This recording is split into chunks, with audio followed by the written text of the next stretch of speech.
حضرت عمر بن خطاب رضی اللہ تعالیٰ عنہ خلافت سنبھالنے کے بعد جب بیت المال میں آئے تو لوگوں سے پوچھا کہ حضرت ابو بکر صدیق رضی اللہ تعالیٰ عنہ کیا کیا کام کرتے تھے، تو لوگوں نے بتایا کہ وہ نماز سے فارغ ہو کر کھانے کا تھوڑا سامان لے کر کسی طرف نکل جایا کرتے تھے۔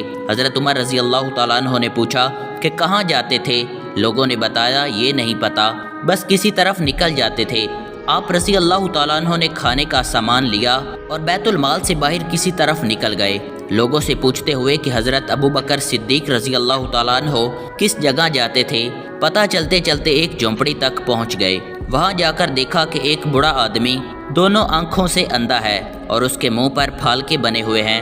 اس بوڑھے آدمی نے جب کسی کے آنے کی آواز سنی تو بڑے غصے میں بولا کہ پچھلے 3 دن سے کہاں چلے گئے تھے تم؟ حضرت عمر فاروق رضی اللہ تعالیٰ عنہ خاموش رہے اور اس کو کھانا کھلانا شروع کیا۔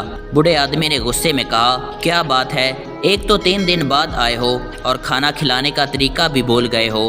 آپ رضی اللہ تعالیٰ عنہ نے جب یہ سنا تو رونے لگے اور اسے بتایا کہ میں عمر ہوں اور وہ جو آپ کو کھانا کھلاتے تھے وہ مسلمانوں کے خلیفہ ابو بکر تھے اور وہ وفات پا چکے ہیں۔